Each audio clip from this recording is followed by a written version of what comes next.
Hey, are you ready to turn your podcast into an authority engine and not just more content? Well, welcome to Influential Voices of Authority. This is the podcast for coaches, consultants, and experts who are ready to stop being the best kept secret in their niche and move to becoming the recognized, sought after authority. I'm Eric K. Johnson, podcast talent coach and media veteran.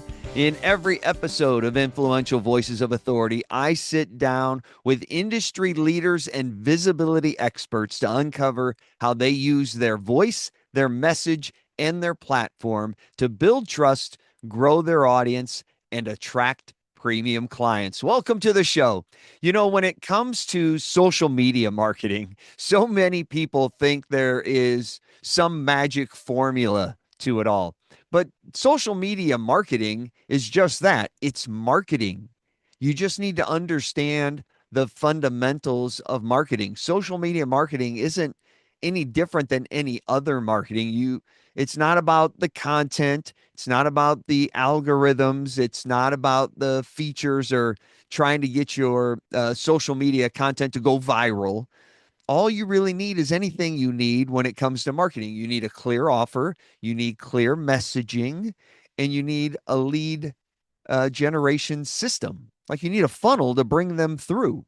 And like I say, you need to stop leaning into your content and start leaning into your context, right? It's not about what you say, it's about who you're being while you say it. And the platform really doesn't matter. You know, I love podcasting.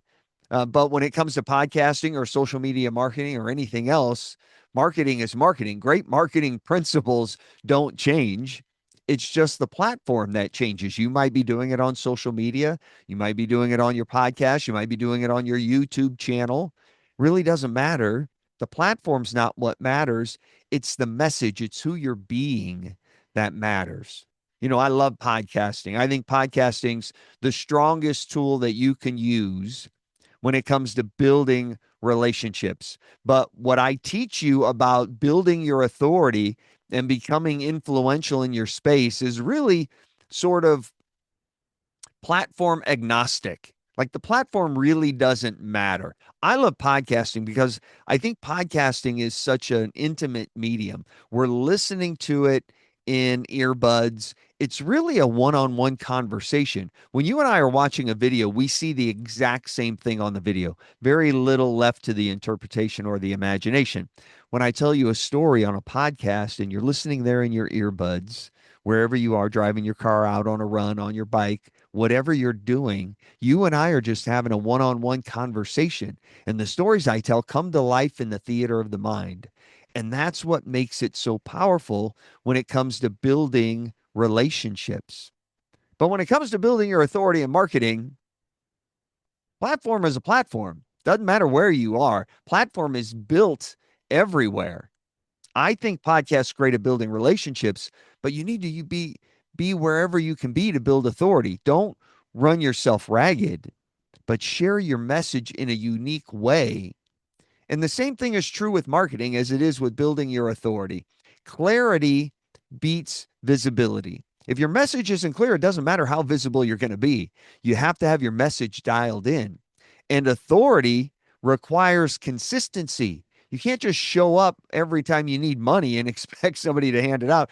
You have to build a relationship. You have to do that with consistency. I show up there on your podcast player every week when you're looking for some great content. It's right there and ready for you to listen to. It's consistency. That's how you build trust. Authority requires consistency. And then, like Michael Gerber said in the E-Myth Revisited, great book if you haven't read it, he says you need to spend time working on your business and not just in your business. And that's when it comes to your marketing, you have to dial in your message. Most experts are out there believing their growth problem is visibility. It's not visibility. People see you, they just don't care. And unfortunately, okay, that might hurt a little bit. I'm sorry, but I'm not sorry because you need to stop worrying about your content and worrying about your context. Make them care by giving them something to care about. You get people to remark about you by being remarkable. Go do something worth talking about. Most experts are out there just yelling into the wind about nothing. They think they only need to create more content. So they're creating more content, more 6 steps to success. Nobody cares. It's not your content. It's not your followers. It's not your reach. It's your message. They think visibility is the key to success. But here's the hard truth: visibility only amplifies what's already there. And if what's already there is milk toast, nobody's going to care. Doesn't matter how loud you yell or how many places you are.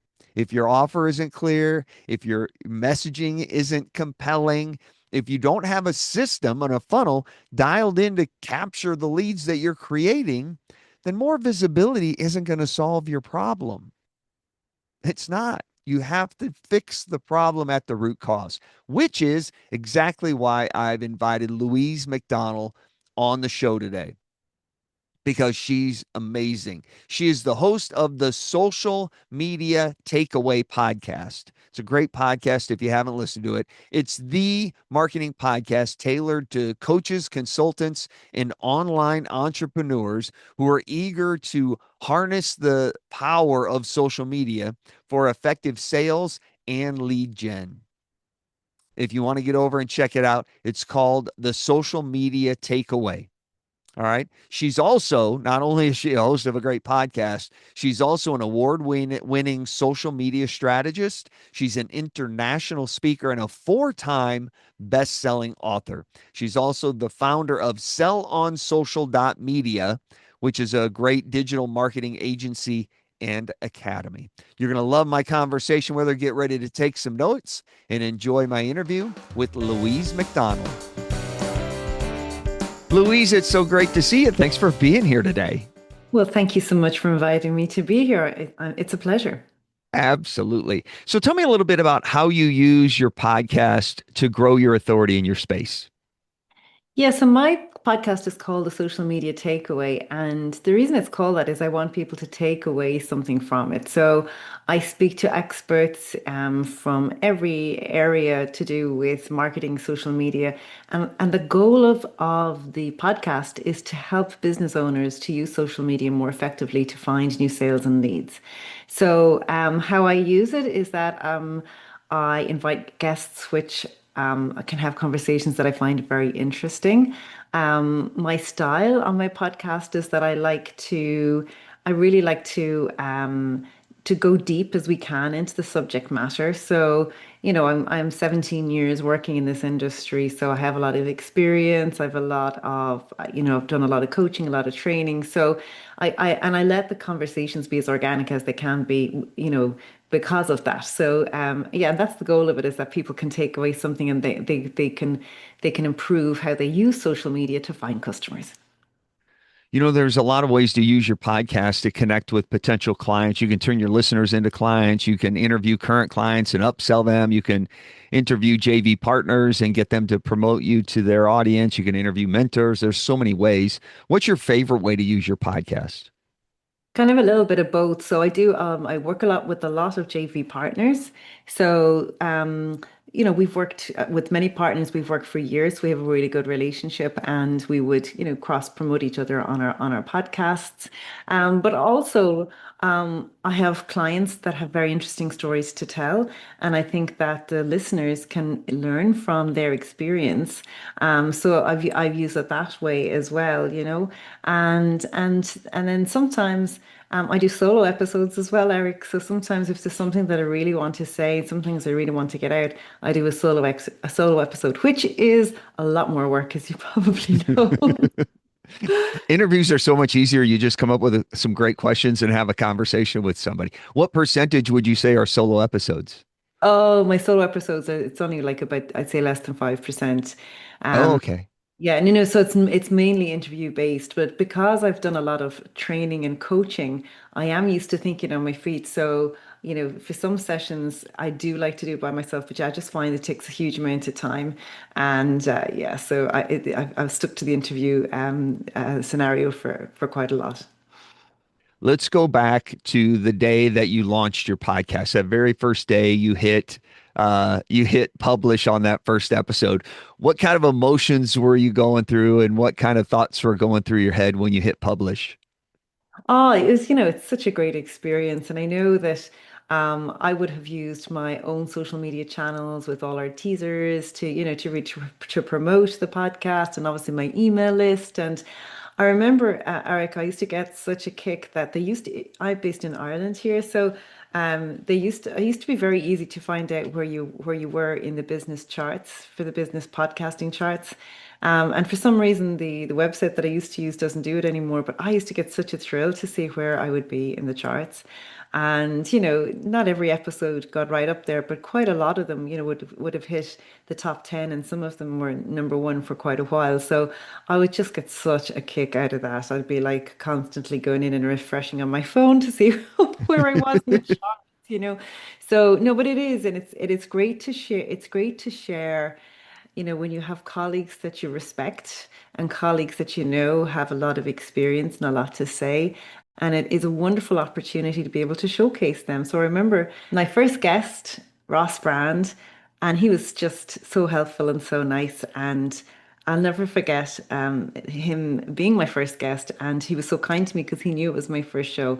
So yeah, we kicked off that about 2 years ago now, and it was a very special time. So you're creeping up on 100 episodes. You'll probably hit that here sometime later on this year. What? Tell me about a time where your podcast opened a door for you to a new opportunity. Yeah, I suppose the podcast has opened a lot of opportunity to speak at a lot of events around the world. So, when you interview people and then they see, the level of knowledge that you have yourself, like it's a really good way to showcase your own knowledge in a very kind of indirect and subtle way. And so I've spoken at so many summits all around the world, and I really do believe that the podcast, gave me that opportunity. It also gave me the opportunity to get in front of, like, there's so many people that would contact me and say they love listening to my podcast, So I love the fact that it's evergreen, and I love the fact that people can, dip in and out of the subject matters that is of interest to them. And like we are on all the leading podcast channels, but also we're on YouTube as well. So, if people wanted to watch it back, and a lot of it is focused on the learning. So, if there's a subject matter there, we talk to the guest, and I do my best to make sure that, again, that people are learning all the time. So I think it's from that point perspective, it has helped me in so many ways, Eric. Yes, it got me speaking opportunities, but it also meant that I was more consistent with my own marketing as well. So, when you're like, I have a marketing agency, but sometimes your own you might be the last on the list, all your clients get looked after first, and you're always you're not the priority for yourself. And so when you have a podcast and you have a schedule, that was another of the reasons that I launched it. It was to make sure that I never dropped the ball on my own marketing. And the podcast is a wonderful, wonderful way, to help you with that. I love when people come up and tell you they listen to the show and then they mention some obscure thing that you referenced in the show, the name of your dog or something like that. Do you have a time where somebody come up to you as at one of your speaking gigs and mentioned something about your show that kind of surprised you that they were listening or that they remembered that sort of thing about your show? Yeah, actually, I remember this guy said to me, and I never forgot it. Like, I would have always introduced the show as, this is the show for coaches, consultants, and service-based professionals who want to learn how to use social media more effectively. And he came to me and he said, I have a pharmacy and I love your show. Will you please stop saying that? So, okay, fair enough. Yeah, thank you. So it really resonated with me that, that's who I tend to work with in my coaching programs, but it didn't mean that the advice that we were giving wasn't as relevant to people, in other sectors as well. So he was a pharmacist and he absolutely loves the show. That's fantastic. What's been the biggest challenge that you've encountered when it has come to growing your authority in your space in that social media marketing world? The biggest challenge, I suppose the biggest challenge, and I think it happens a lot of people, is to not get caught in the weeds, so that to not be so busy, in the weeds of your business that you're not, working on your business and moving strategically in the direction that you want to go in. And that can also be true for having a podcast, that it does create another level of work that needs to be done. And yes, it's very beneficial. But, so that would be the one thing I constantly say to myself. I will like get out of the weeds, Louise. Do some what are you doing strategically this week or this day to make sure that you move the dial on your goals, because ultimately, you know, sometimes, time can pass and you haven't moved the dial. So that's, yeah, one thing I would say. I find myself doing that, tweaking the website or playing with a sales page or just doing things that isn't generating sales, isn't getting me more visibility in front of my ideal clients. What do you do to overcome that challenge? Well, I work to a strategic plan, and I have given myself 6 monthly targets and goals. And like that, I just remind myself, because I love technology. Like, ultimately, the reason that I do what I do is that I love technology. I love the technical aspects of whether it be understanding Facebook ads, or the algorithm on LinkedIn, or understanding, why one campaign outperformed another. I I really love those kind of things, but I have to remind myself that I can't get stuck. I have to do a certain amount of it because that's true to who I am, and that's, where my knowledge is, and I have to, if I'm going to speak on a subject matter, I have to be at the, I have to be my finger on the pulse. But, also to remember that, who's that strategic partnership that you need to tie down? Who's that investor that you need to speak to? Like, these are the things that will catapult you from where you are to the next level. And, having a goal and having a focus and, being determined as well, Eric. I think having determination to achieve your goals is a gift that you can give yourself. And that's one thing that I know. I have steely determination. So when I'm focused on achieving something, I will work, and I'm not ruthless. I'm not ruthless at all. I don't have a ruthless bone in my body, and I wouldn't want to. It's not who I am. But I am determined. So, when you go down a path and something doesn't quite work, and in business, you have to be able to dust yourself off and go, that's fine. What's the next path? And what's the next path? And you have to keep trying, because if it was easy, everybody would do it. Absolutely. I tell my kids that all the time. If it was easy, everybody do it. You're going to be the best at it. Keep at it. I love what you mentioned about data because I can get all swallowed up in data and find myself analyzing way too much, trying to figure out what's working. What's been as you've been in this social media marketing space, what's been the most unique thing you've seen somebody do to actually move the needle? Mm.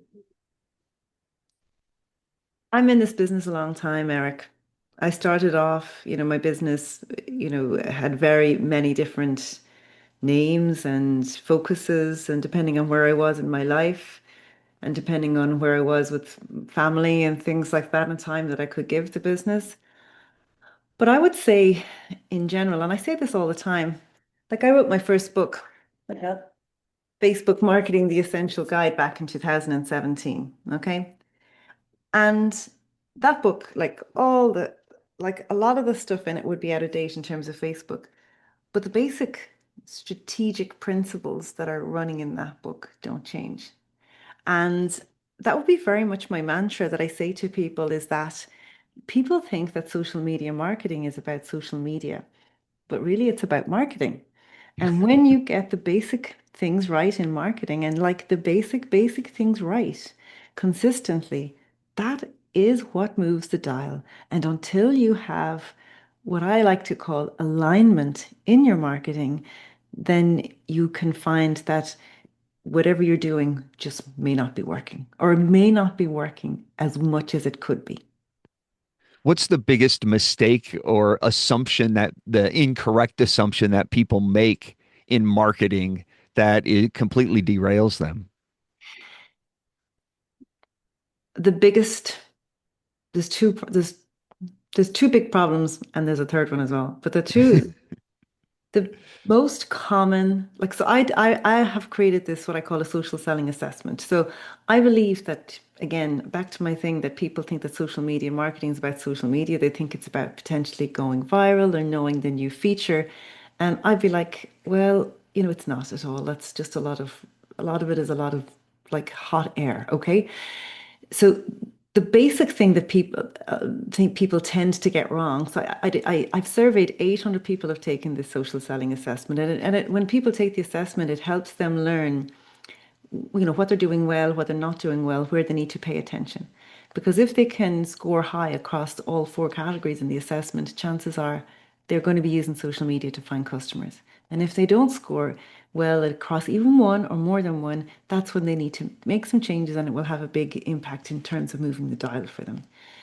67% of businesses that took that's over, like, I've surveyed over 800 businesses, and 67% reported not having a clear offer.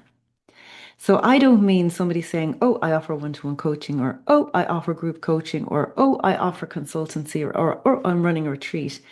I mean really, really having clarity on what it is that they're selling, the transformation that they can guarantee or promise their ideal customer, and getting that number one thing right in your marketing will mean that you have the foundations solid to build on.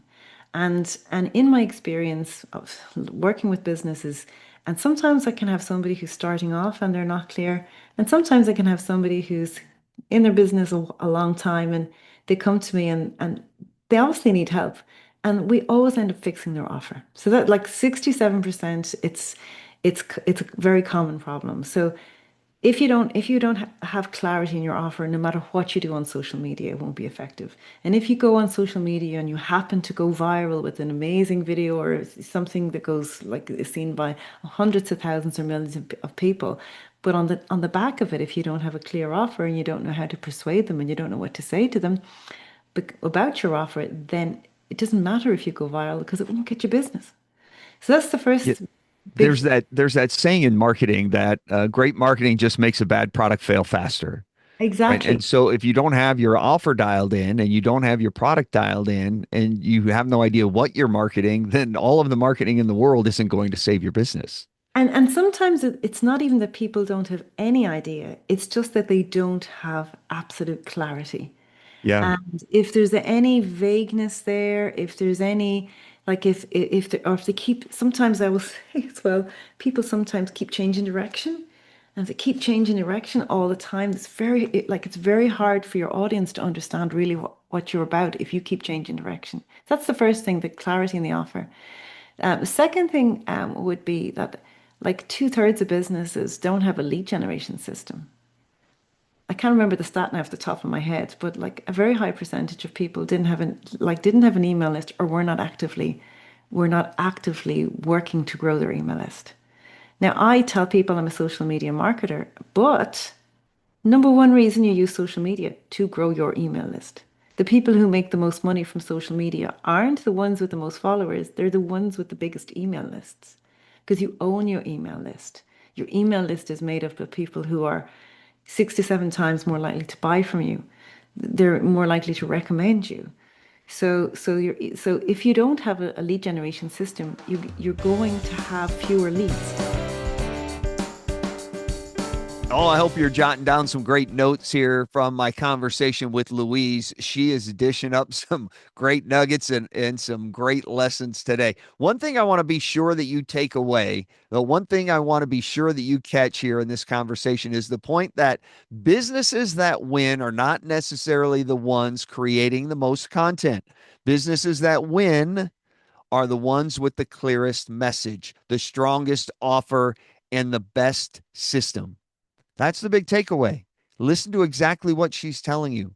It's not about the content, it's about the message. It's about who you're being while you're saying it. It's about having a dialed in offer that solves not just a pain point, but an expensive pain point that's costing people time and energy and money and emotional conflict. All right. Your podcast is all part of that system. and let's get it dialed in. I'd love to help you. Take advantage of my podcast authority audit. If you're ready to turn your podcast into an authority engine and not just more content, the podcast authority audit is going to help you move from being the best kept secret to being that recognized, sought after authority. It's a deep dive into your podcast. I completely review it and dissect it and show you exactly where your authority is leaking. I audit your podcast and find your authority gaps. Get all the details over at podcasttalentcoach.com/coaching. That's podcasttalentcoach.com/coaching. You can click the button right there and get all the details. We will uncover where your authority positioning is lacking. We'll figure out what the problem is. We're going to develop a plan for you to succeed, and then I will show you exactly how I can make that plan come to life for you. Now get over and check it all out at podcasttalentcoach.com/coaching, and I can't wait to see what you accomplish. Now let's get back to my conversation with Louise McDonald.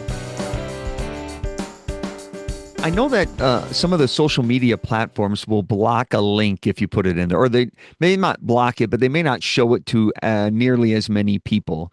Is there a way to get your lead magnet on social media in front of people in an effective way without having to buy ads to get the platform to put it in front of the right people?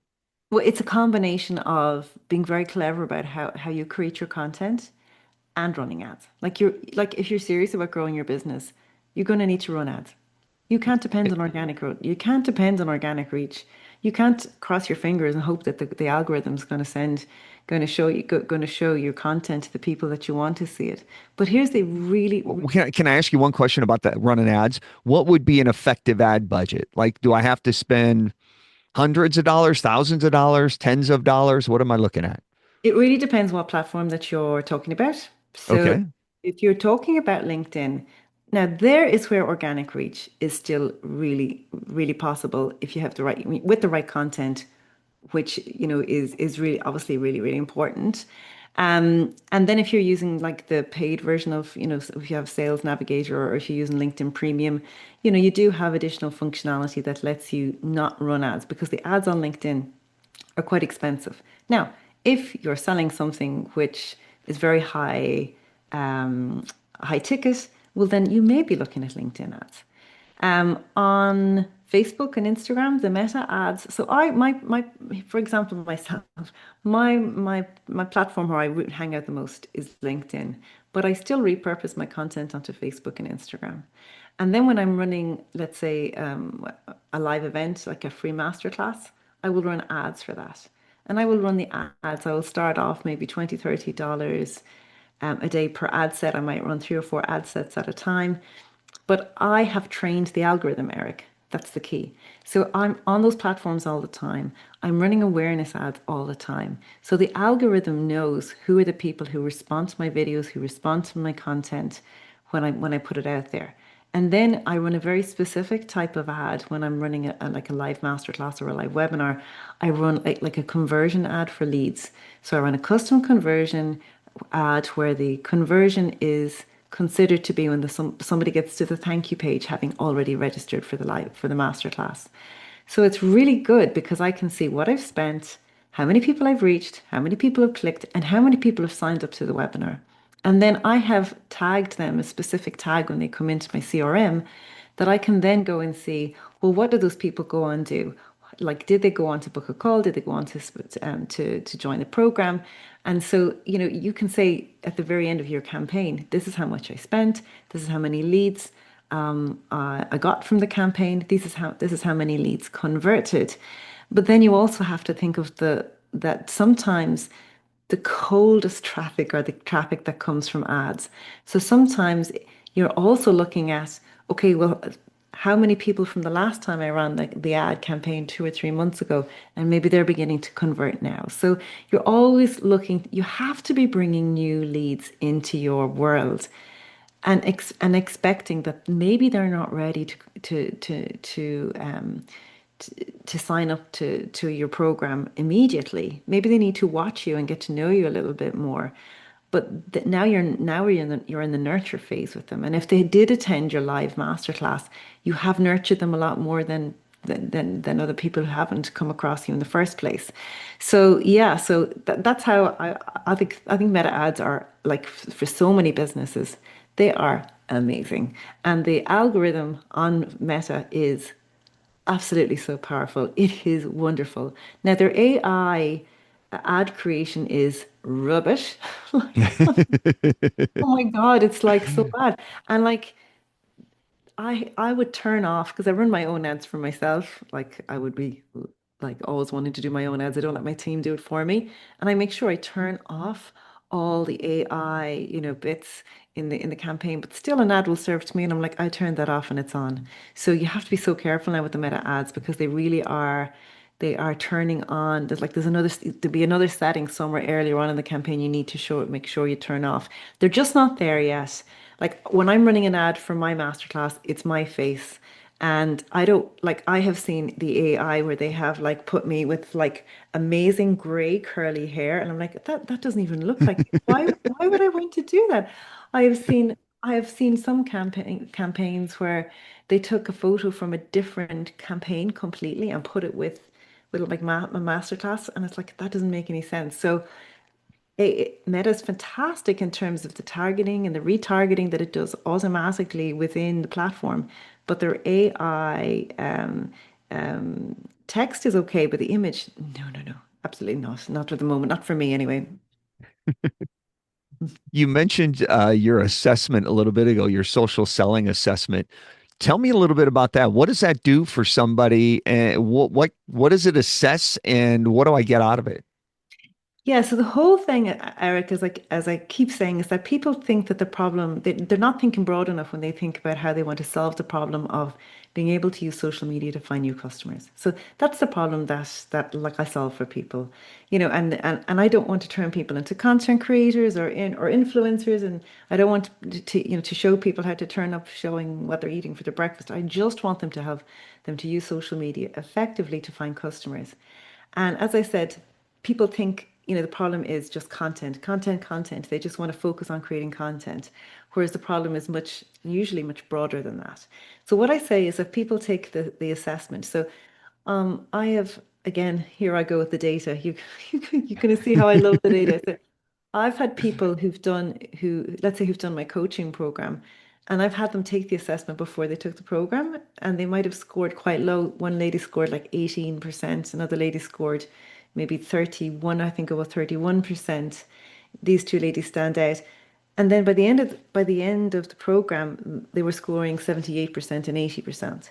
Now, when they were scoring on the low end of things, they described their use of and they were good on, like they were showing up on social media, but they were just frustrated because they weren't getting any results. And then at the end, when they scored the 80, 78, 80, the difference was they were actually getting leads and customers consistently and growing their business and in having the best months they've ever had in their business. So what the intention of the assessment is that somebody can go and they can answer the questions and they can get a score. And once they get the score, they'll see where they need to pay attention in terms of their core offer, in terms of their messaging, their marketing messaging, in terms of their lead generation, and in terms of their use of social media. That's fantastic. How can we get our hands on that? So it's really easy. If you go to sell, sell on social, sell on dot social /assessment, you can go there and take the assessment. You'll get instant results and you'll see straight away where you need to start paying attention.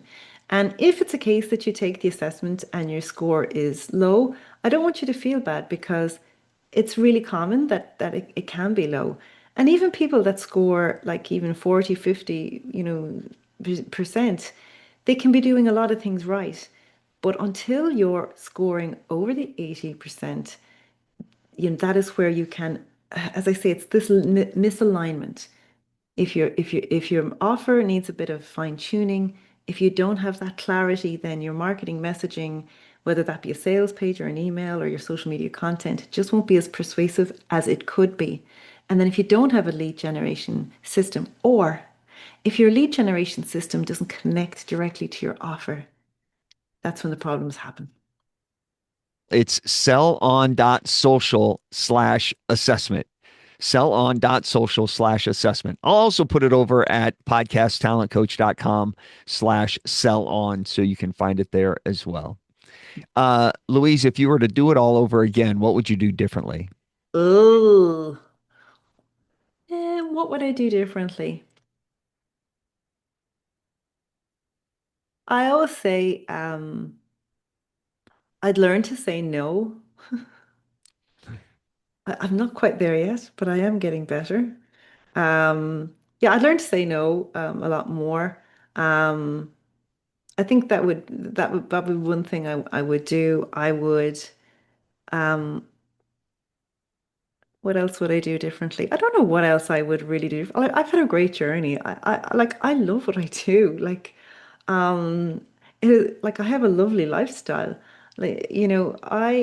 I made a decision many years ago to get out. Like I live in Ireland. I made a decision to get out of Dublin, and to move back to my home town.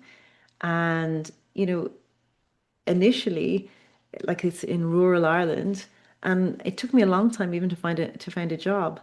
And then, we at the height of the Celtic, at the height of the largest economic crisis we had in Ireland, I lost my job. And that's when I started my business because I had no other choice. And it has been such a gift because I live in like right beside the sea, in a beautiful part of the country. I live where I want to. I'm served by high-speed broadband. I have a global client base. I have my team work anywhere, people working for me all over the world. And I don't know what I would change. Maybe I'd work less, but I don't know if I would because I love working too. So yeah, I'd maybe learn how to say no more, be more focused maybe. But other than that, I'm very happy and I'm very privileged, and I recognize that too. That's fantastic. What's next down the road for you? So what's next on the road? So that platform that we just spoke on, Sell on Social, it's a new platform that I launched. I only launched it this year. My goal, Eric, is to make marketing accessible for everybody. This platform, I'm very passionate, as you might have noticed, about about the whole thing about social media marketing and the marketing element in particular. And I really want to just bring the whole alignment in marketing to as many people as possible. That's my goal. So I have launched the platform. It's priced at a level that it's accessible for people, and people can take from it what they want. They can use it as they need it, and that is my goal. My goal is to bring that to as many people as possible. That is fantastic. Thanks for being here. Thanks for sharing your brilliance with us today. I've enjoyed our conversation and I can't wait until we do it again. Thanks so much for having me. I really appreciate it. Man, I hope you took down some great notes like I did. What a great conversation with Louise. I can't thank her enough for being on the show. Louise McDonald is absolutely fantastic. Make sure you grab her social selling assessment. You can get it on sellon.social/assessment. No, it's kind of a crazy URL. It's not a .com. It's sellon.social/assessment. I've also put it over at podcasttalentcoach.com/sell on. You can get it all over there. And if you're ready to take your podcast to new heights and build your authority with it in a structured, systematic way, apply for my podcast authority audit. It's over at podcasttalentcoach.com/coaching. We will determine exactly where your authority is leaking out of your podcast. That's at podcasttalentcoach.com/coaching. Thanks for being here this week. Next week on the show, we're going to talk with visibility whiz Cindy J. Holbrook. She's going to show you how to discover your client attraction style. So you're attracting the perfect clients for you and actually repelling the ones that are giving you headaches and keeping you up at night. That's all next week here on the show. I can't wait to have you come back and join us again. Until then, step into your authority, and we'll see you next week.